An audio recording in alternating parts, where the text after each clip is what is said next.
Good morning and welcome to your Farm and Home Show. My name is Joanna Coles, and this morning we're visiting with Janet Turley. She's a Warren County 4-H Youth Development Agent here. Good morning, Janet. Good morning. Well, Janet, I know you're very involved with livestock projects and livestock shows, and you're going to give us a little bit more information that if they have a child out there, it's time to get on your radar now.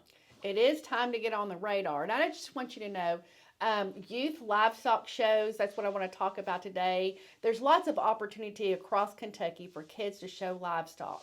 Usually about every county fair has some type of a livestock show. There's district shows across the state. There's 3 Kentucky Junior Livestock Expos, and then there's the Kentucky State Fair. So lots of opportunities to show livestock. It is a process, and we have to make sure that we get all those I's dotted and T's crossed. Right. So I wanted to talk about age. We go from age 5 all the way up to 21, but there's certain criteria for that. So there's a 5 to 8-year-old category, which is novice. They can show one animal. And then there is a 9 to 18-year-old age range, and that's the 4-H age range. And then for FFA, it's high school up through 21. Okay, so a lot of opportunity.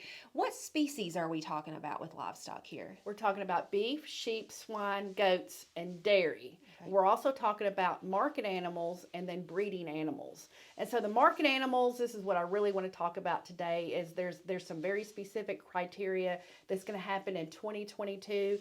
And if kids don't get on the 4-H agent radar or the FFA advisor radar, they're going to lose out. Okay, so because before we used to have KUIP and tagging, and let's explain that a little bit. We still do. So KUIP is Kentucky Uniform Identification Program, okay. And every animal has to have a KUIP tag. And we used to bring them in, and you would have a whole day long where those animals would be tagged, but they're not going to do it that way this year. No, so we're not doing it that way. During COVID, they've been able to order their tags online and basically self-nominate their animals. In 2022, it's a whole different process. Okay, so walk us through that. So the 4-H and FFA programs, they will be doing the bulk order of tags. And that's why it's so important for the kids to let us know now that they're planning on showing. And if they ended up not showing, it's not a big deal.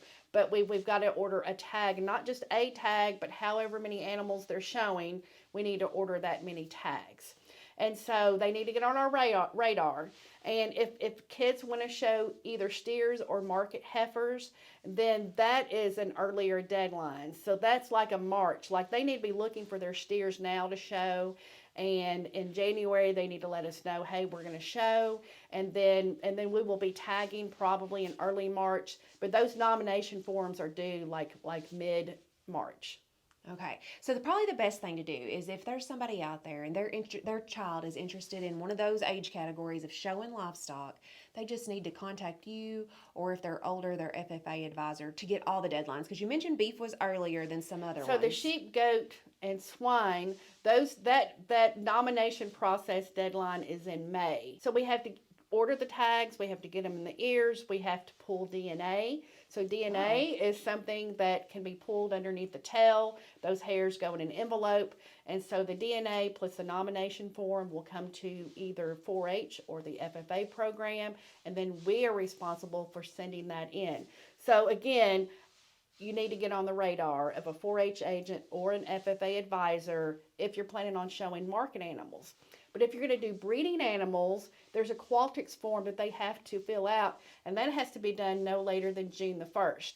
So either way, whatever you're showing, get on the radar of a 4-H agent or an FFA advisor so that we can make sure you have all the criteria in place. Otherwise, you may not get to show. Absolutely. You know, a lot of people think, well, I can just show up at the state fair, but there is a whole process beforehand. But we don't want people to be intimidated. This is a lot of stuff we talked about today. But if they're a first timer, you have project books and different things that can help them through this process. Absolutely. And with 4-H, they also need to be in a livestock club and get 6 hours or more of education under their certified livestock volunteer in order to be eligible to show. It's a good, fun family project. They learn work ethic, they learn how to take care of their animal, and they make tons of memories. All right, Janet, well, thanks for the information. And if you have questions, contact your local extension office. Thanks for watching and have a great day.